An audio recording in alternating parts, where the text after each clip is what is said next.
Hi guys, welcome to Soul's No Evolution. Thank you so much for taking the time to join me. I hope you're all doing really well.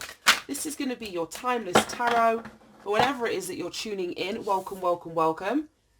Oof, look at that. Oh, yeah.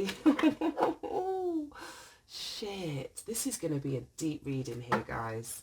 Just giving you the heads up. We've got card number 28. Oh my gosh, I don't know how to pronounce her name. Umbercolium? I don't know. It says Soul's Forgiveness. The Soul's Forgiveness. And then we have Mamlambo and Self-Sabotage, and then Worthiness with a Tet at the bottom of the deck. And then Seasons underneath that. Wow. So it feels like the universe is asking you there's something within your soul that needs to be forgiven here, because this did come out in the reversed initially. So I feel that where there is like a void or something needs to be forgiven, it's showing up or manifesting in your physical reality as self-sabotage. So I don't know if you're sabotaging yourself because there's an aspect of yourself that you haven't healed or that you haven't forgiven. This is just shadow work. This is just shadow work. Card 28 and card 24 together. Soul's forgiveness and self-sabotage. So you may be forgiving yourself for having self-sabotaged in the past or currently. I don't know. This woman is like, I don't know. She looks like she's a snake. She's wearing a snake skin dress. And then we've got like the body of a snake in this water here. So it just feels like a really shadowy energy. But also if you think about snakes, it's a very transformative energy. Snakes shed their skin. So the more that you're in this energy of soul forgiveness, you're going to see a shedding of the self here. And the reason that they shed their skin is so that they can grow. So it's like they've got to get rid of that old layer of skin so that they are bigger, in effect. I don't exactly know the biology of snakes. But that's why they shed their skin, is so that, you know, they can grow. So each growth period, and then it's so funny because we had seasons under there. So each season, especially when they're younger, I can imagine, they're shedding their skins quite frequently because there's a lot of growth that they're sort of going through. So you're shedding some kind of skin, and what it's revealing is your worthiness here.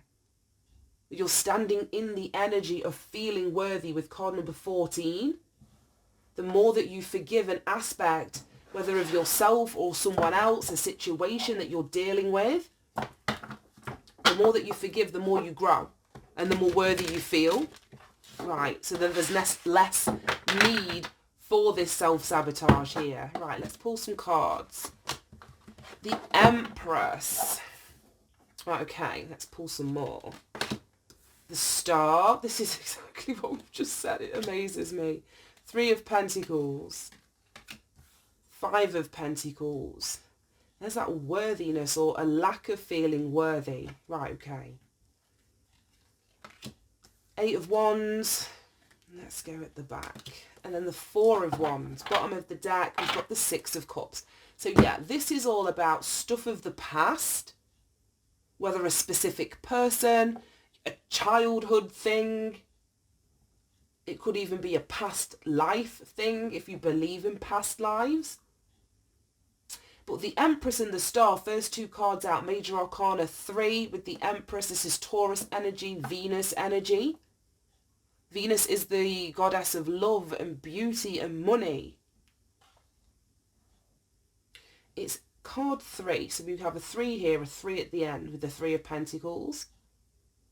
The Star is card number 17. This is Aquarius energy. Ruler of Aquarius is, I want to say Uranus. I don't know if that's right. Yeah, Uranus. Air energy. Uranus is the god of air. It's change, reform. So there's something, as I was saying, about the shedding of a skin, this forgiving, this healing aspects of your soul. And the Star speaks about healing. It almost feels like, because the Star is on bended knee, like bending almost like to the Empress energy. It almost feels like the goddess within you is it's sort of making your shadow bow to it, if you know what I mean. It's like you're connected to your higher self, and your higher self is very aware of the shadow work that needs to be done. So this feels like you getting your shadow in check. It feels like the shadow work that needs to be done is either being done, and it's getting your shadow under control so it doesn't run amok, it doesn't self-sabotage. It's not keeping you away from this feeling of worthiness here. That's what it feels like. And then we've got the Three of Pentacles, which is this collaborative effort, working together, building together. If you think about it, there's like, well, how many do I, right, so I can't even speak today, my head is so full of cold. We've got the inner masculine, the inner feminine, the inner child. We've got our shadow, and we have our higher self. So the 5 aspects of the soul that when they are healed, the star energy, when they're all working in alignment, when they're all working in unison, when they all have their specific roles and they're playing out those roles in full effect, we are in collaboration. We are in like compatibility with ourselves. There is this soul forgiveness that we are practicing through our actions, through how we're showing up. So like I'm saying, that the shadow isn't running amok and self-sabotaging. The 6 of Cups, like, so your inner child, these childhood wounds or whatever, aren't running amok in your life and stopping you from standing in or sitting in this Empress energy, whether you're male or female. The Empress is manifestation, it's creativity. This is the divine feminine. So it feels like there's a healing of the divine feminine aspect of your soul and the shadow aspect of your soul here. Yeah, it feels like that. That the like I say, divine feminine energy of you is healing, the shadow of you is healing. And then it almost feels like the feminine energy can have that shadow, like I was saying, under her control, where she's feeling worthy. So she's not self-sabotaging, she's not putting herself in compromising situations. She's not collaborating with the wrong people. There's a vulnerability here in this shadow work, in this looking at yourself, this nakedness, like I was saying, that shedding of a skin. There's a vulnerability in this.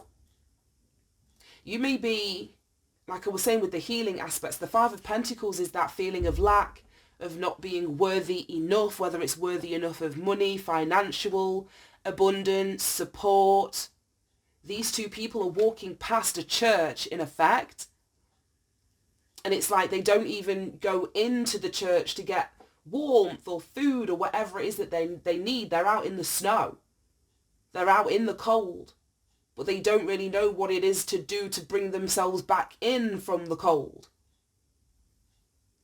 So this is linking back to the worthiness, and I've just seen the seasons popping out, and this may be actually just talking about this winter.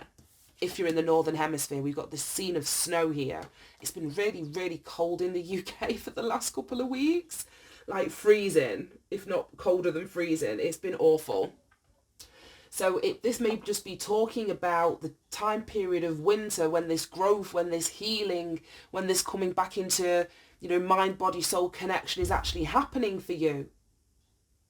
This time of year may bring up, I don't know, issues surrounding worthiness or soul's forgiveness or even self-sabotage.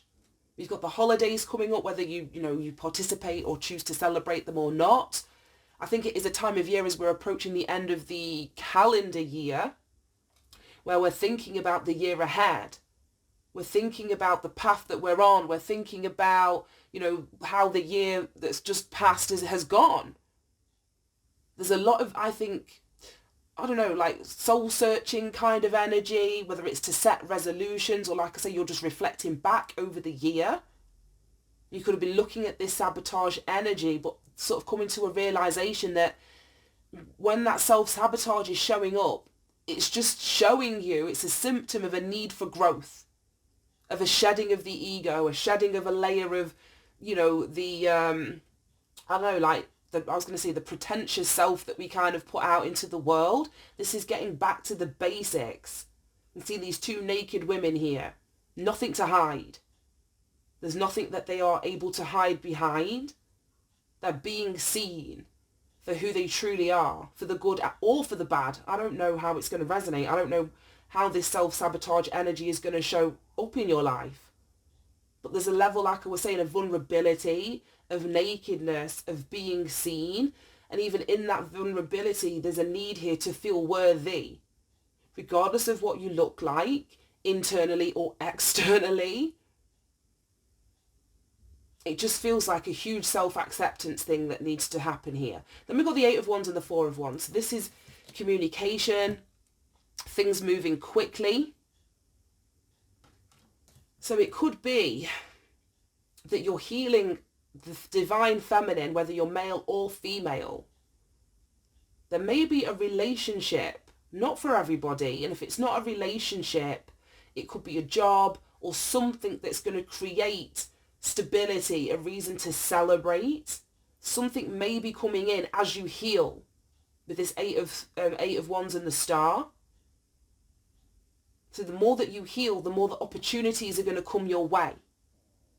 The more that you, I don't know, tap into this inner strength, appreciate, like I was saying, who you truly are, more opportunities are going to come your way. And this is where the self-sabotage comes in.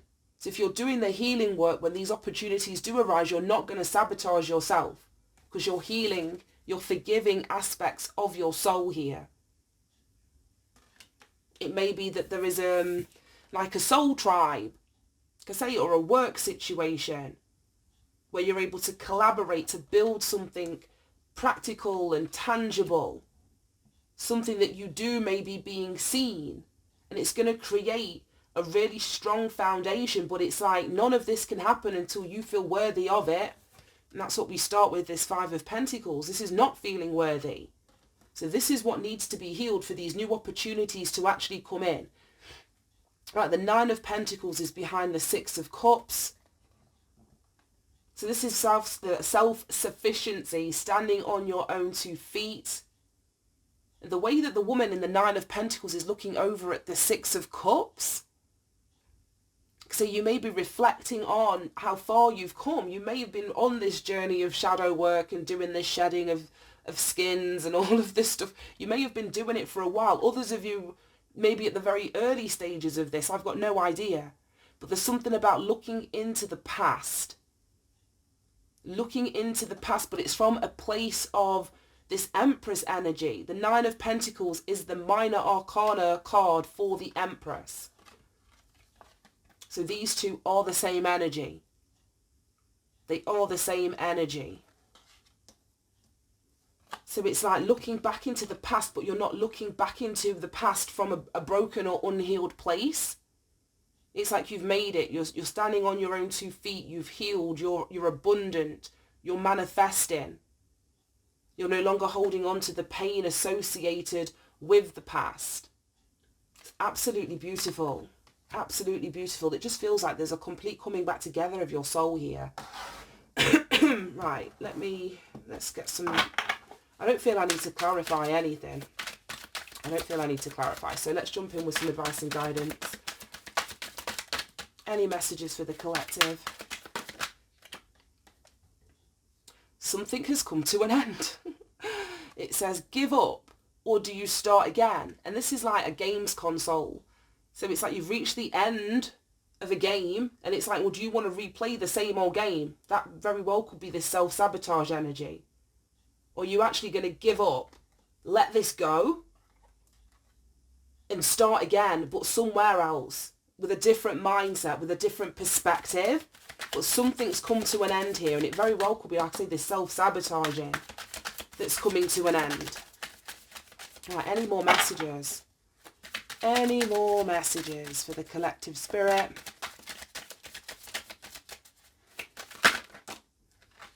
Right, okay. We've got choose happy. Yes. Choose your own happiness here. Good vibes only. And that's not just people around you. That's you as well. With this star energy.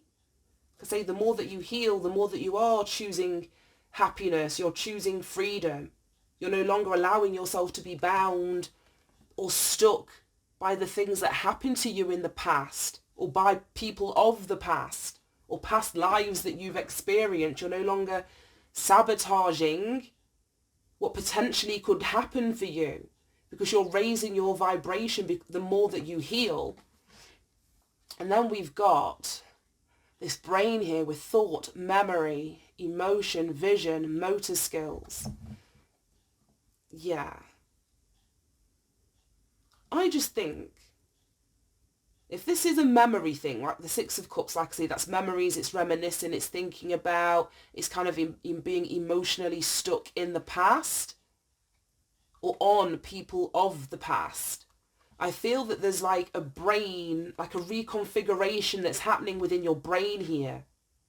There's a reconfiguration as a consequence of this healing that's happening within your brain, to your perspective, the way that you're looking at a situation, the way that you feel, the way that you think. When you recall memories about the past, things are going to be different.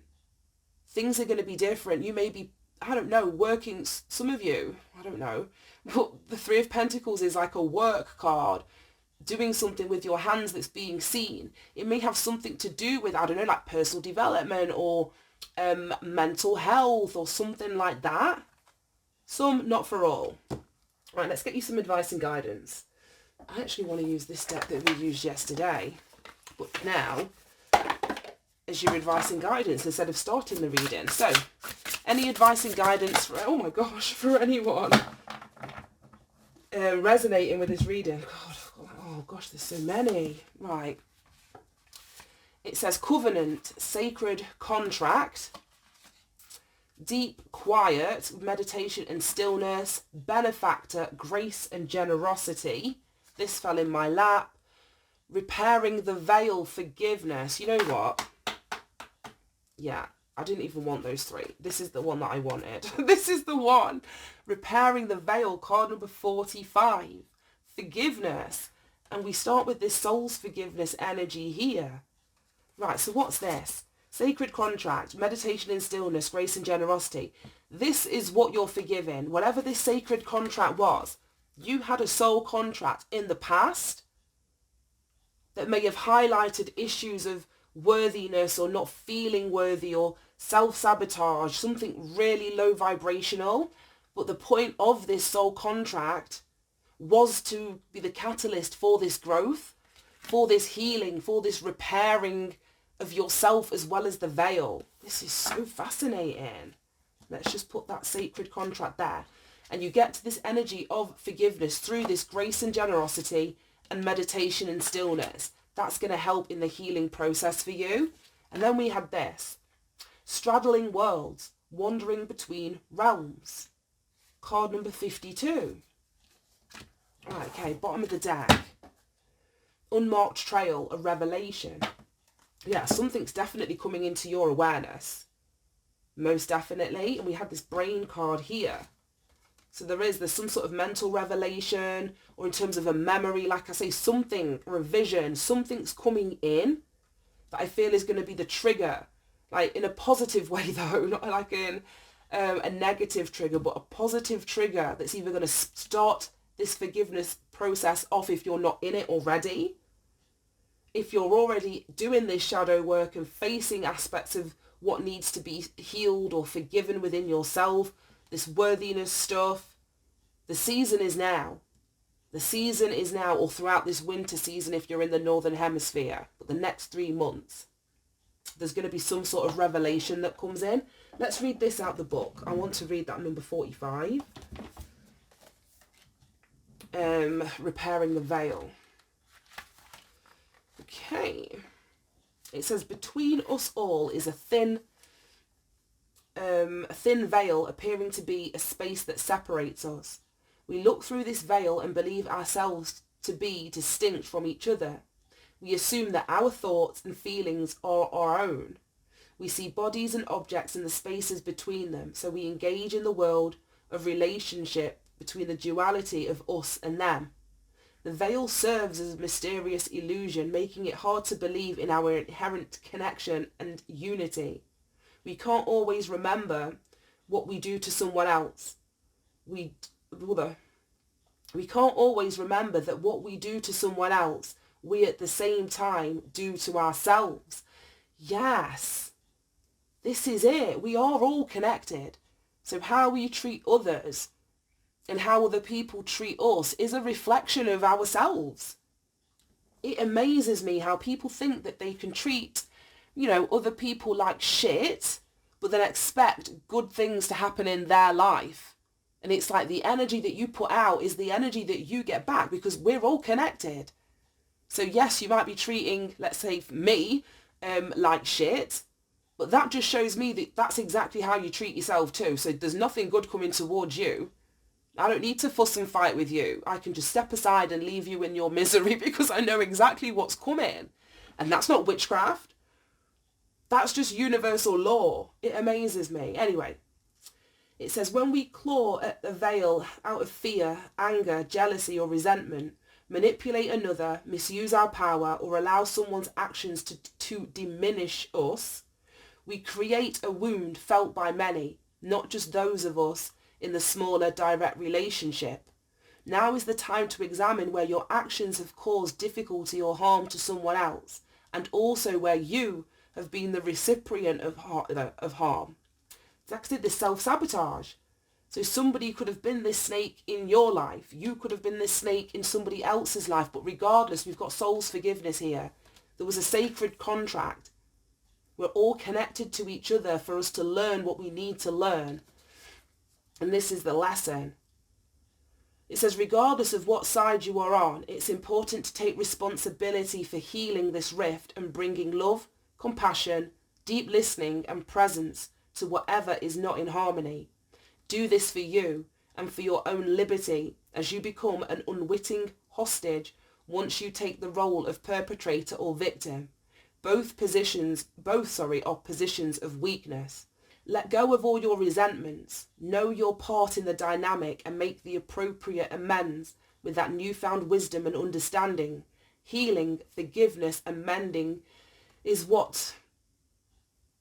mending what is broken in your world is a sweet, much needed declaration of freedom. Wow. Wow, wow, wow. And this is exactly it. I think that summed it up absolutely beautifully. I'm just going to leave that there. If this resonated with you guys, I hope you managed to get something from it. Thank you so much for taking the time to tune in. Have a great day and I will see you soon. Bye-bye.